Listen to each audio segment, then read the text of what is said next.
Hello and welcome to the DSR Daily. I'm David Rothkopf, joined, as always, by Minna Stein. How are you doing, Minna? I'm well, thank you. Excellent. And Riley Fessler. How are you, Riley? Pretty good. Is today anything special in your mind? Is it like, is there anything looming large, like on the near horizon as a news story? Nope. Oh my Nothing. God. Oh my God. Minna, help this guy out. I Like, don't think I don't think there's like an election or anything, is there? No, What? that's what? What? Riley's from Ohio. They, elections, they don't care about those. They just pick JD Vance. Yes. What about Correct. this? What about this guy Moreno who's running for the Senate? Don't care for him. Don't care for him. Big liar. Yeah. A serial liar. Yeah, running against a very good guy, by the way, Sherrod Brown. Yeah. Sherrod Brown is awesome. Excellent senator. Well, let's do some stories. And I just warn you out there in the listening audience that Riley and Minna, who prepare this, are hopeless nerds. And, they came to me this morning with a list of stories that were mostly about new dog catching regulations in Slovenia. And I said, no, there are big stories out there. They still insist on covering some of what's going on in the world as opposed to my 24/7 obsession with the election. You'll probably be grateful for that. Anyway, right, where do we start? Who's going to start us off? I'm going to start us off. U.S. Secretary of State Antony Blinken is visiting the Middle East to advocate for a ceasefire amid escalating conflict in Gaza and Lebanon. Israel has intensified military operations against Hamas and Hezbollah, resulting in significant casualties, including recent strikes in Beirut. U.S. Envoy Amos Hochstein is discussing ceasefire conditions and implementation of UN Resolution 1701 with Lebanese officials. The death toll in Lebanon has surpassed 2,400 since the conflict began, highlighting the urgent humanitarian concerns in the region. Yeah, understatement of the year. Joe Biden a week ago said, okay, now that you've gotten Sinwar, let's end this war. Let's end the fighting. Let's end the senseless killing. What's happened since then? More senseless killing, even more senseless killing on that.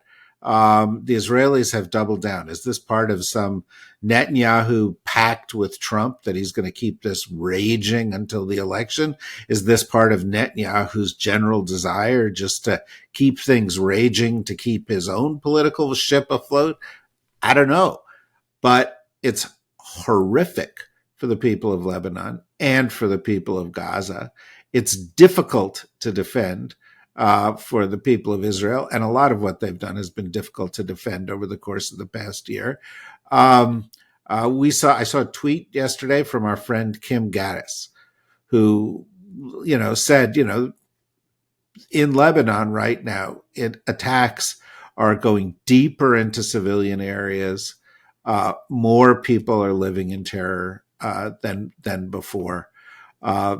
This is a crisis that is not only far from being settled, but in terms of the daily lives of the people of Gaza and Lebanon, it's a horror each and every day. And you're right to bring this up ahead of our election discussion. So I'll give you this one. This one definitely deserves to be ahead of the election story. Nice job, Minna. Riley, tell me about those Slovenian dog catchers. Well, keeping things on Israel, U.S. investigators are probing the leak of two highly classified intelligence documents online, which reveal an alleged U.S. assessment of Israel's preparations to attack Iran. These documents, which appeared on Telegram, reportedly analyze Israeli missile systems and long-range strike capabilities based on satellite imagery and other intelligence. They suggest Israel's Air Force is preparing for a significant retaliation against Iran for an October missile attack. However, key details like Israel's specific targets and timing remain unclear, and the White House is investigating whether the leak was a result of a hack or an internal release. Yeah, well, it's a mysterious story. Is it a hack? If it's a hack, who hacked it? If it's an internal release, what was the intention? What was the intention of describing what the Israeli capabilities were with regard to Iran? To slow things down there? Was that the intention of the hacker?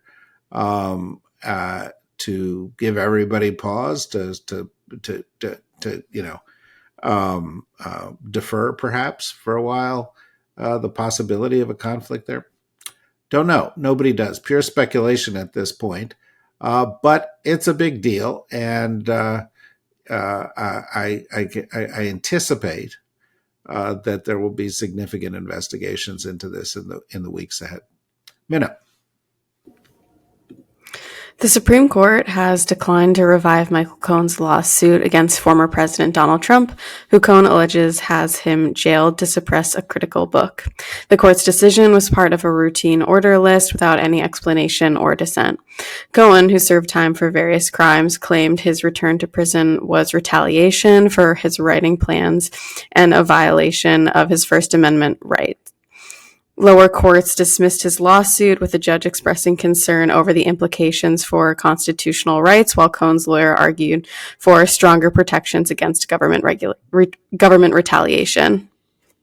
Yeah, look, let's be clear. Michael Cohen, I don't even. How did he get past his 5 minutes of fame? I don't know. How does he have a podcast and end up on TV shows all the time? I don't know. He's not a particularly great commentator on things. He clearly has an axe to grind. I'm going to stipulate all that stuff. Having said that, it's very clear that he was treated completely differently by the Justice Department than anybody else. It's very clear that Trump was weaponizing the Justice Department, as he accuses others of doing against him, against Michael Cohen. And while the court may not want to, deal with these things, it's not going to make the reality go away, nor in the context of, Trump talking about the enemy within and wanting to go after them, and Vance yesterday defending Trump, talking about the enemy within, and, numerous Fox hosts going up to Trump and saying, well, you didn't really mean that about the enemy within. You're not really going to, you turn against them, or jail them, or use troops. And each time Trump goes, no, I mean it. No, I'm Nancy Pelosi. We got to go after her. Shifty Shift, as he calls Adam Schiff. We got to go after him. In his final 2 weeks of this campaign, Trump is promising more treatment for more people, like the treatment that Michael Cohen got. So we should take this real seriously, even if the Supreme Court of the United States, which is dominated by 6 political hacks and is no longer a credible judicial body, does not. Now, by the way, there is one other organization that could be doing stuff about this more effectively. That's the Department of Justice. And I have to say, I align myself with the people who say, if Merrick Garland were still alive, he would respond to these things. He has been slow. He has vigorous defenders on the internet, so much so that I don't even talk about this stuff on Twitter or social media anymore, because I know I'm going to get people to come down and say, oh, no, Merrick is doing it right. This is the right. Hey, folks, it's 2 weeks to the election. January 6th was 4 years ago. The people behind January 6th are all out there. Yes, 900 people have been convicted, but they're all foot soldiers. None of the people who funded it, who planned it, who were on top of it, they're still out there. All of the people who tried to steal the last election are still out there. Trump, who stole secrets, is still unaccountable for having done that stuff. The U.S. Department of Justice's treatment of these issues over the past 4 years has not been slow and methodical. It's been irresponsible. Riley? India and China. Am I going to get a lot of shit for that? And I hope you guys will just follow it and then defend me and say, I'm with David. I'll make 100 sock accounts and to defend you when you inevitably get flack. I'm counting on your sock accounts. They sustain me on the internet. They sustain your ego. Yeah, no, I like the one, I'm not Riley Fessler. That's really good. Not Arfez, not Riley 426. Yeah, right, exactly. I have to use names that throw people off my side. That's right. Yeah, no, exactly. Learn from this, Minna. I'm taking notes. Yeah, because yours are all like Minna 2. That doesn't That's doesn't fool anybody. It needs to be better. I agree. Yeah. Okay, Riley, what else do you have?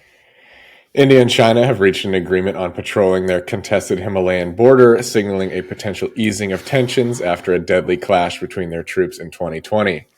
The agreement follows weeks of negotiations and is intended to lead to disengagement and restore the situation to pre-2020 conditions, according to Indian officials. The agreement comes ahead of a BRICS summit where broader geopolitical and economic implications may be discussed. Analysts view the deal as a step toward mending ties, although some remain skeptical about its long-term impact. Do you know where the BRICS summit is being held? Is it being held in Russia?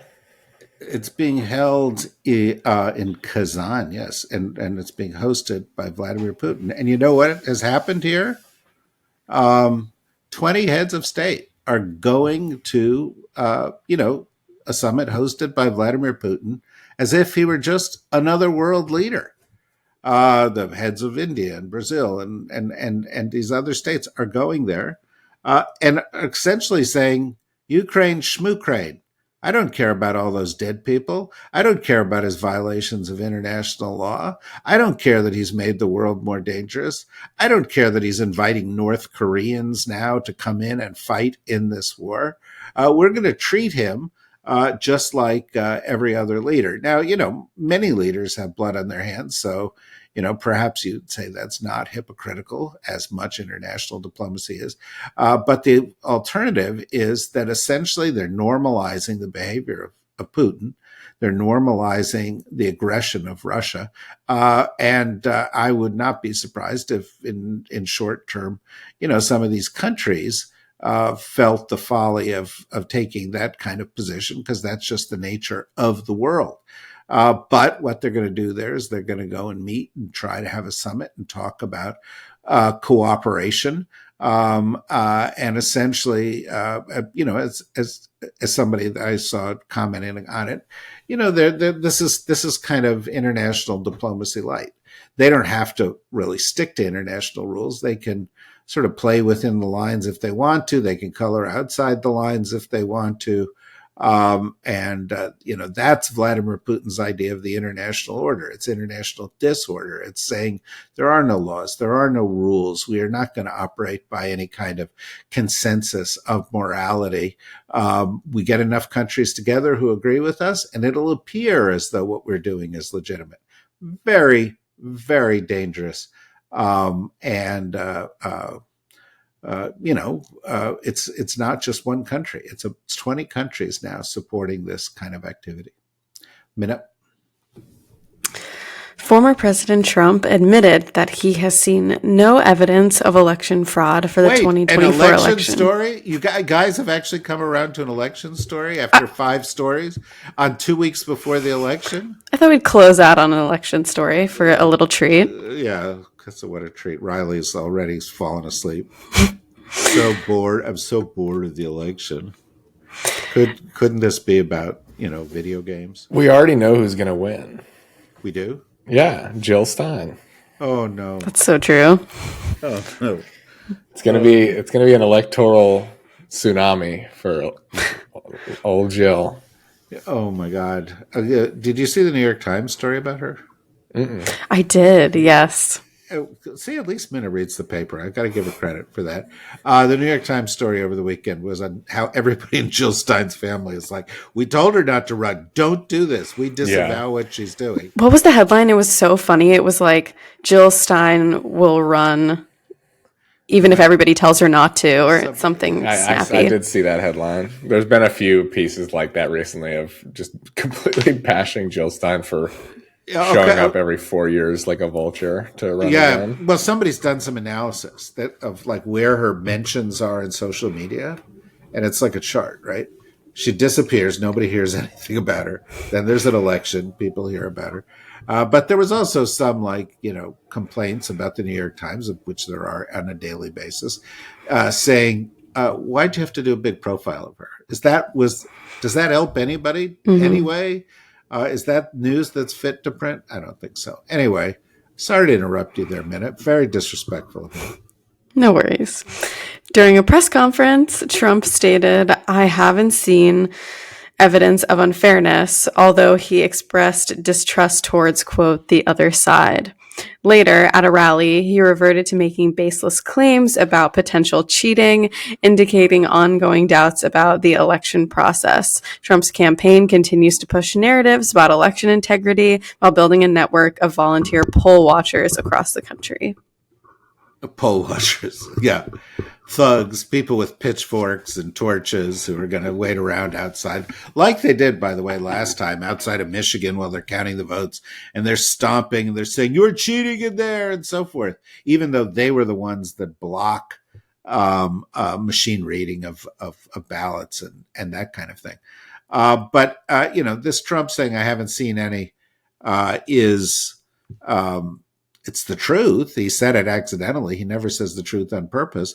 But the main message from Trump, from Elon Musk, from the people around Trump is the Democrats are evil. They will cheat. Dominion voting systems are, rigged. Musk was talking about that. Got it. That's going to cost him $100 million at some point as Dominion voting systems goes after him. And, you can count on this. And I was talking to some people yesterday who are like big Washington insiders, because that's kind of how I roll, basically. That's why you're here, right? Well, maybe it's because of Minna and Riley. Anyway, and all of those people were saying, I don't expect this election to be resolved for weeks because all of these things are going to be contested. Now, some of it is just because people object to machine reading of ballots. You're not going to hear from certain key states or precincts within those states till well past midnight on election day, possibly well into the next day. But expect lawsuits, expect voting machines to be impounded, expect challenges, expect all sorts of stories about shenanigans and skullduggery, or skullduggery and shenanigans, but bad stuff happening. Most of it will be completely unfounded. Some of it will be even less founded than that. And, we saw what happened the last time around, 60 plus lawsuits, which Trump lost all of them. But if you think he's going to do fewer than that this time around, you are mistaken, because, his freedom is at stake. I mean, even his relevance is at stake. I mean, this is a guy who has thrived on being the center of attention in American life. Back to The Apprentice, before The Apprentice, at Studio 54, going there, having his picture taken, being in the New York Post. And it's possible, and I don't want to tempt you all too severely, but it's possible that at some point after Election Day, the next day, a week later, 2 weeks later, 3 weeks later, Donald Trump is going to go poof. Just like a character in a cartoon who is made to disappear by a wizard. He's just going to go poof, and he's not going to be there anymore. Because if he's not a candidate, if he can't win, if he can't challenge the election, if he's 80 years old, if all he can do is talk about Arnold Palmer's schlong, then no one's going to care. He's going to be a clown show. He's going to be an ex-prize fighter sitting in front of a restaurant signing autographs. And all I can say to you 2 weeks before this election is light a candle. Let that be the case. Let Minna and Riley, when they raise their kids, have the kids go, I was reading about Donald Trump. Did you know about any of that? Did that really happen?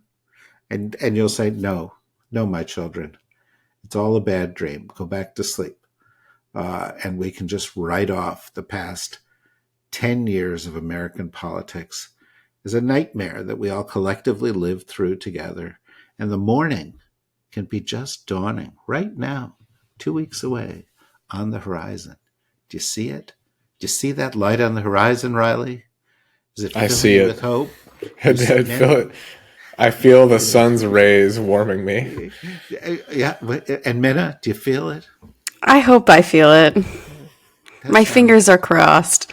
That's very, very, very guarded. It's a very guarded thing. I stopped saying fingers are crossed. Why? Because Well, because somebody once explained to me that it was actually a reference to the cross, that it was a Christian thing, and that it was not for me as a Jewish person. so I just thought, well, okay, it's not for me. It's not for me. I'll just come up with some other way to express my superstitions. Yeah, like knocking on wood or something that has to do with druids. And I could be a druid. I have nothing against the druids. We knock wood wherever there is wood. Yeah. As they said in the first presidential election. Although I have to... debate. There's always a superstition to go with every superstition. And somebody else told me you should never knock wood more than 3 times because it disturbs the wood spirits. Mm-hmm. It pisses them off. And so I like, now I just go knock, knock. Yeah. The spirits in my IKEA desk are always disturbed. Well, that's because they're angry Swedish Viking spirits. Yeah. Whatever gets Harris elected, I'll knock once, twice, I'll cross my fingers, whatever gets the job done. I'm with you. All of you are listening. We are so biased here at this, morning or daily look at the news with regard to this election. And you know why? It's not because we're biased. We are open to all points of view on all issues and seek the truth. It's that the truth is really clear here. One person is fit. One person is dangerous. Let's pick the fit person over the dangerous person. We've had several staff meetings to come to this conclusion. The DSR Daily has been around probably since the early 1830s. We're coming up on our nearly 200th anniversary of doing these podcasts. But we've never endorsed a candidate for president before. But I can tell as you listen to Minna and you listen to Riley and you listen to me that we're making an endorsement right here, right, Minna? You support a candidate, don't you? I do, whom I've already voted for. So the election is over for me. Yeah. And Riley, even with your sort of laid back, I'm too cool for all this, sort of persona, you support somebody too, right? Mm-hmm. Yeah. See, and that was from Riley. Very strong endorsement. I support Kamala Harris and Tim Walz. I'm not making them say this, folks. I'm not. Yeah, what you can't see is the gun to my head right off camera. Yeah, exactly. But me too, and hopefully you too, and you'll do something about it. Okay, we'll be back tomorrow with more shenanigans. No skullduggery, just shenanigans here on our side. And until then, have a good day and enjoy 2 weeks to go. Bye-bye.